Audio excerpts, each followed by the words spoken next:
খেয়া পারাপারের দৃশ্য দেখে সবাই বলছিল যে স্যার এই জিনিসই বারবার আঁকে খেয়া পারাপার। এবং ওই খেয়া পারাপারেও আমরা দেখলাম খেয়া পারাপার যখন হয় সেখানে মানুষজনের সঙ্গে ছাগল উঠে, ঠেলা গাড়ি উঠে, ভ্যান গাড়ি উঠে, সাইকেল উঠে, কারো হাতে ব্যাগ থাকে, কারো সুটকেস, কারো বোচকা এরকম থাকে, কেউ একটা মাছ ক্যারি করে, বিভিন্ন রকম জিনিস। এই সমস্ত জিনিসই পরবর্তীতে দেখা যায় যে রফিকুল নবীর স্মৃতির মধ্যে থেকে যায়, এবং থেকে যায় বলেই উনি ক্যানভাসে এগুলো বারবার নিয়ে আসেন।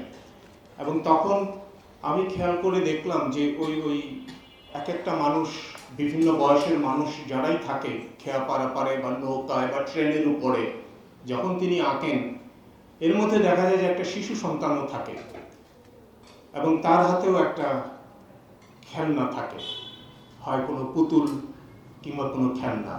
এবং আমার কাছে মনে হয়েছে যে ওই ছোট সন্তান, ওই ছোট শিশুটার মধ্য দিয়ে এবং তার হাতের ওই খেলনা বা পুতুলটা দিয়ে তিনি এমন একটা ভবিষ্যতের ইঙ্গিত করেন যে ভবিষ্যৎটা হবে রঙিন।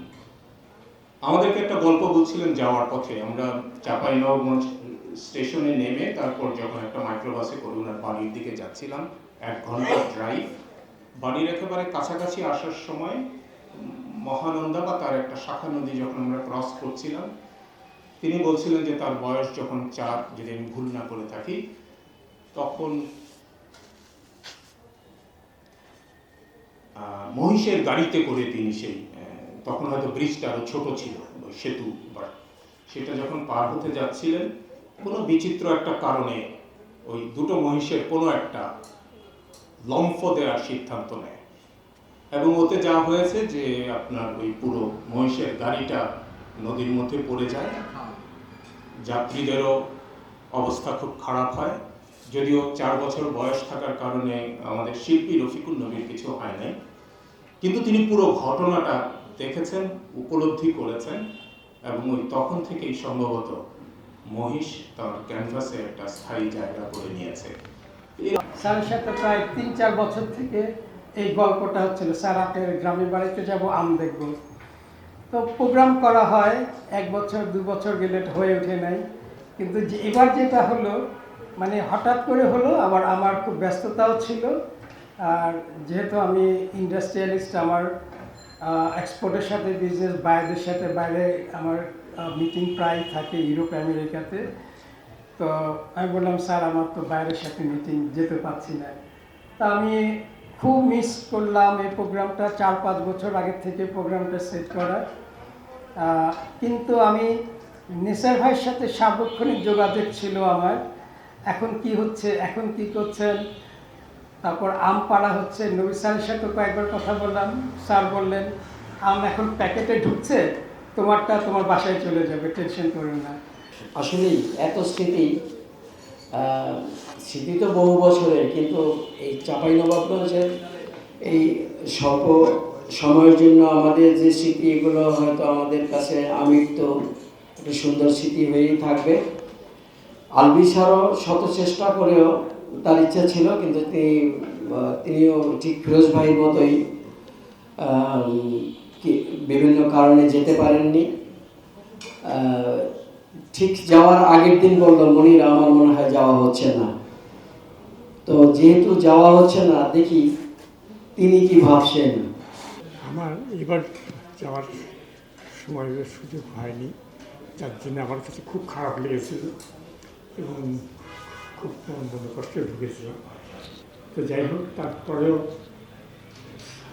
আমার কিন্তু চাঁপাইনবাবগঞ্জে যাওয়ার অনেকবার সুযোগ হয়েছে, নবীর সাথে তো অনেকবার। আর সবচেয়ে বড় কথা, যখন নবী স্যারের করে প্রথম শ্বশুরবাড়ি যাচ্ছেন, সেই সময় কিন্তু ট্রেনে দেখা, এবং তারপরে ট্রেনে আমি পাবনা যাব, তারা ঈশ্বরদী যাব, কিন্তু ঈশ্বরদী যাওয়া হলো না। নবী স্যারের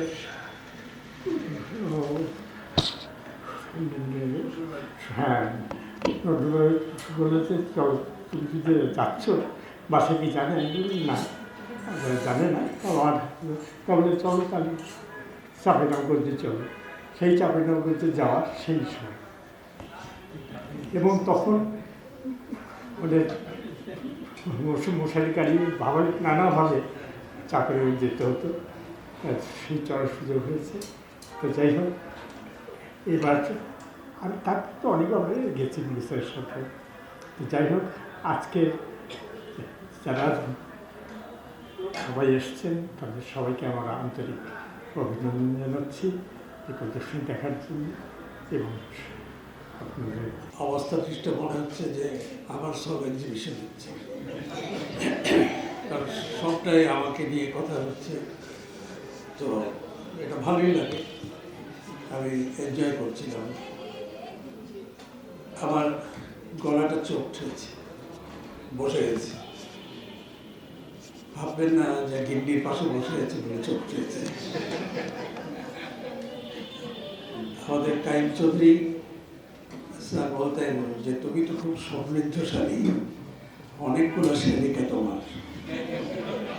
সেই শালিকারা আমার সামনে বসা, ওদের গলা চোখ ঠাওয়া, এটা হতেই পারে। তো আজকের প্রদর্শনী নিয়ে বলি,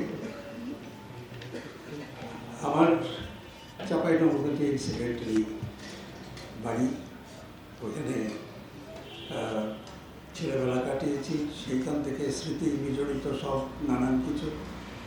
তো ছবি আঁকতে আঁকতে এখন তো অন্যরকম ছবি আঁকি, অত রিয়ালিটিতে যাই না বলে আমি বিশ্বাস করি, কিন্তু তারপরেও বিষয়াদি আমার সেই স্মৃতি থেকে নেওয়া হয়। মহিষের গল্প মাহবুব সাহেব বললেন, সেইটা একটা ফাঁড়া ছিল, সেই ফাঁড়া থেকে বেঁচেছিলাম। ওইটার কারণেই যে আমি মহিষাকে এমন হয়তো নয়, কিন্তু মহিষ আসলে ইন্টারেস্টিং একটা বিষয়। এর ভলিউম, এর চাহনি, এর সব কিছু মিলিয়ে অন্যরকম একটা অবস্থা, সেই জন্য মহিষাকি। তো এই প্রদর্শনীটা আসলে সেই অর্থে খুব ইম্পর্ট্যান্ট একটা প্রদর্শনী আমি বলবো না। এইখানে ইচ্ছা করে রিয়ালিটির দিকে সবাইকে ছবি আঁকতে হচ্ছে। নিসার স্যার এবং শিশির দুজন তাদের মতো করে ছবি এঁকেছে। তাদের ছবি আমার খুব ভালো লেগেছে, অভিনন্দন তাদের। অন্যরা যার যার মতো করে এঁকেছে, ইউজুয়ালি যেভাবে আঁকে সেরকম না করে রিয়ালিস্টিক বাস্তবধর্মী ছবি করার চেষ্টা। তো এই প্রদর্শনী মনে হলো যে আমার সোলো এক্সিবিশন, কারণ সবাই বক্তারা আমাকে নিয়ে কথা বললেন। আমি এই ট্যুর মাঝে মধ্যেই করি এবং গ্রুপ তো বেশি পাই না। এই একটা গ্রুপ পেয়েছি, তারা সহজেই পটে যায়। আমি যখনই বলি যে যাবে, তারা সবাই রাজি হয়। ওইখানে ছুটি কাটাতে যাই, অবসর কাটাতে যাই, হইচইয়ের মধ্যে দিন কাটে। কথা ছিল না যে সেই সব দিয়ে ছবি আঁকতে হবে। গ্যালারি চিত্রক মনির, ওরা গ্যালারি চালায়, অতএব কমার্শিয়াল ভাবনা তো ওদের থাকতেই পারে। সেই হিসাবেই বোধ হয় প্ল্যানটা করে ফেলেছে যে এই সুন্দরবনে যেরকম গিয়ে আমরা ছবি এঁকেছিলাম, সুন্দরবন প্রদর্শনী করেছিল, সেই রকম একটা প্রদর্শনী এখানে করি বরেন্দ্র নাম দিয়ে। বরেন্দ্র দেখা হলো এইটাকে দিয়ে। তা আমি অবাক হলাম যে সবাই বরেন্দ্রকে নিয়েছে, কিন্তু বরেন্দ্র বলতেই সাঁওতালদেরকে দিয়ে কাজ করেছে, নিসার এবং নিসার ছাড়া। এবং প্রত্যেকের ছবিতে বরেন্দ্রের সাঁওতালদের বাড়ি, সাঁওতালদের পরিবেশ, সাঁওতাল এইগুলা এসছে খুব সুন্দরভাবে। আমি তো আঁকি এইসব মাঝে মধ্যেই আঁকি, যখনই মনে পড়ে তখনই আঁকি। স্মৃতিচারণ করতে গেলে, ছবিতে স্মৃতিচারণ করতে গেলে এগুলো আঁকি।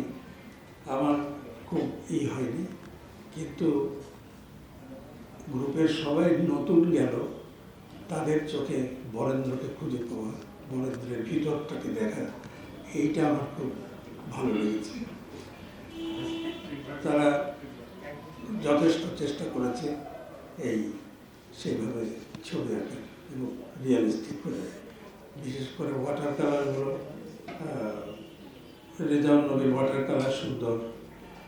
তারপরে হিন্নাট, তার ছবি আমার ভালো লেগেছে। শামসুদ্দোহা অবাক করা ছবি এঁকেছে, একটা সাঁওতালের ফেস দিয়ে বাড়িঘর, সুন্দর।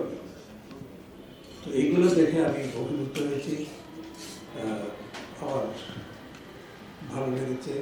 আমি এত বছরের স্মৃতিতে রেখে যা করতে পারি না, তারা এই অল্প সময়ের জন্যে 10-15 দিনের জন্য গিয়ে সেটা দেখেছে, সেটা নিয়ে কাজ করেছে। আমি তাদের অভিনন্দন জানাই। তো আমি আর বেশি